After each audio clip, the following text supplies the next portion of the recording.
So my name is Erica. I'm a registered nurse. I traveled out here from Las Vegas to support House Bill 285 and the Smith family.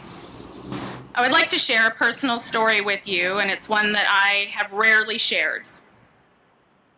Marlene was my friend. We went through nursing school together, graduated together. We worked as nurse apprentices and then as new grads together. She was one of my best friends. One night on night shift, shortly after we both completed our new grad residencies, I was called to meet with my manager before my shift. I didn't know why. I waited outside her office, and I was surprised to see Marlene leaving her office in tears. We exchanged concerned glances as I walked into the lion's den. My manager proceeded to berate me, claiming she had received nothing but complaints about me from every patient I had been assigned to. Imagine that. I asked for specifics and examples. None were given. It didn't make any sense. I hadn't had any issues with patients or families. But nonetheless, I was threatened that if she received anything less than a 5-star rating about me in the future, I will be terminated. I was confused and scared, and I felt like a failure as a brand new nurse. But I was also a new grad, and I didn't know my rights back then.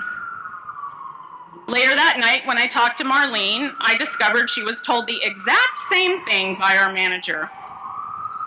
In the days that followed, I began to piece together that this was my manager's MO. I'm gonna let that pass. She did this with all the new grads as a way to preemptively ensure the highest customer satisfaction rates. I was angry.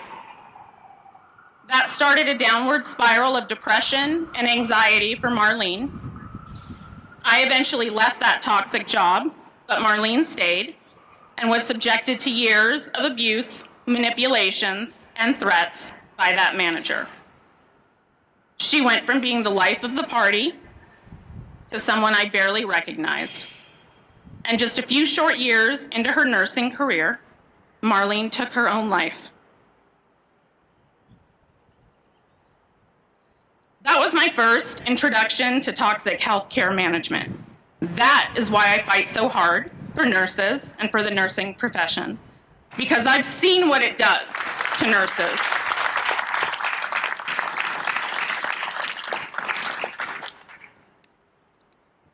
Last October, I was sent Tristan's a letter to my abuser, and it stopped me in my tracks. We all know who the abuser is that she referred to because we've all been victims of that abuser.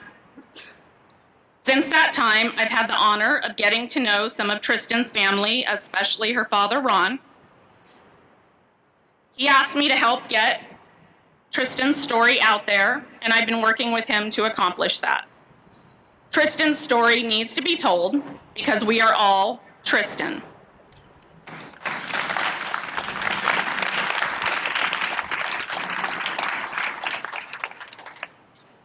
Nurses are victims of moral injury and empathy manipulation. We are told that we have poor time management.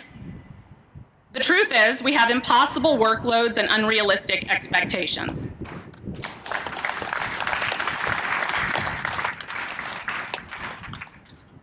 We are told to be resilient, and if we aren't, they assign us health stream modules on resiliency.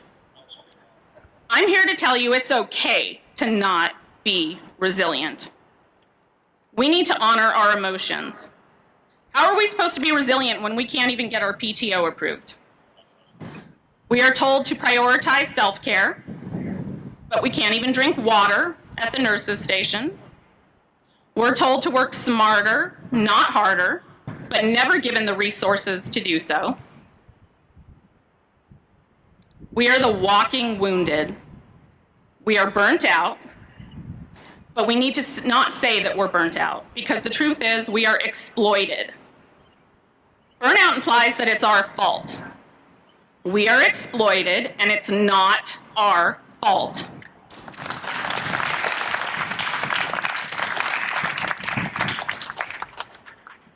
We don't owe them our well-being. We don't owe them our skills. and we do not have to be martyrs. We are told to set healthy boundaries. Nurses leaving the profession is just us finally having healthy boundaries.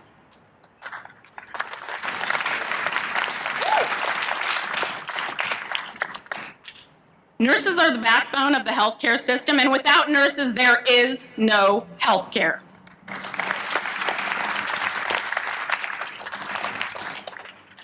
They want us to stay quiet, but we are standing up.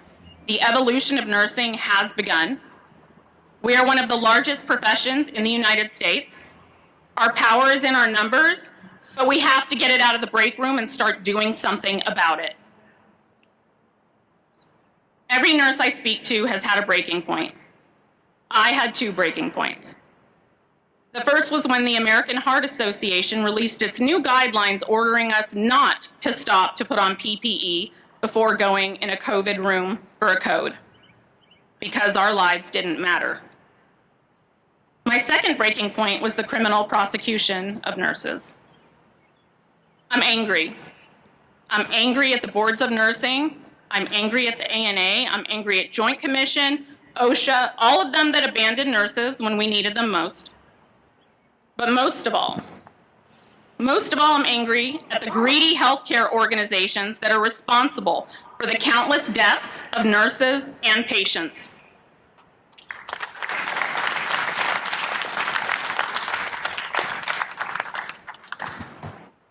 So how do we fix the nursing profession? It starts with holding admin and organizations accountable. To the Ohio Hospital Association, I say, we have a staffing crisis, not a nursing shortage.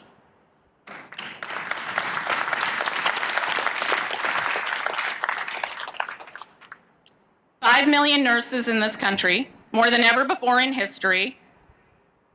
If you want to keep nurses at the bedside, healthcare administrators need to stop staffing us to the lowest common denominator.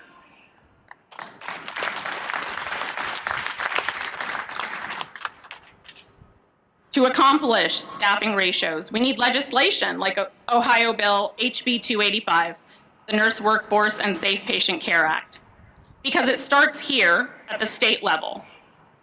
All of you need to take this momentum inside to your state legislators.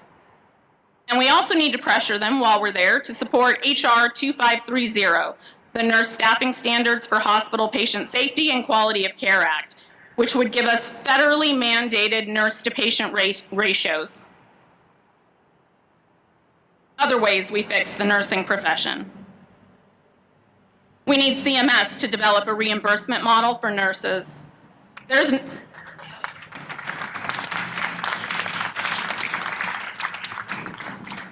no reason nursing should not be a billable service. They need to pay us appropriately for our level of education, responsibility, and risk.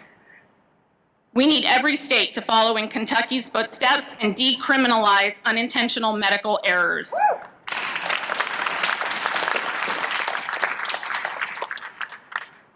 We need zero tolerance for managers and administrators who engage in vertical violence and retaliation against nurses.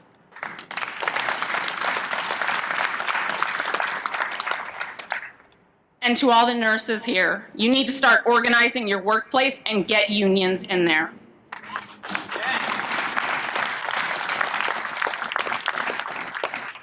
I'll be the first to tell you it is not an easy process, but nurses all over the country are doing it, so what is your excuse? Amen. Hospitals need to prioritize employee safety. They need to invest in metal detectors and appropriate security measures. How many more nurses have to be killed and assaulted at work before they finally do something? We need to pressure our representatives to pass the Workplace Violence Prevention for Healthcare and Social Service Workers Act. We need hospitals to address their part in the mental health crisis that their employees are experiencing. Because let's be real, they're the ones behind it. And Tristan is proof of that. If I could ask anything of you today, it would be to have courage, get involved. I refuse to live in fear. I refuse to be complacent. And if that means burning bridges, so be it.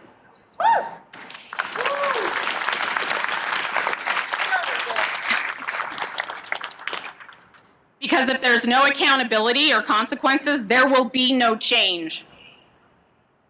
Our patients are suffering. We are suffering. The time for action is now, because the stakes are too high for our patients, and they're sure as hell too high for nurses. Thank you.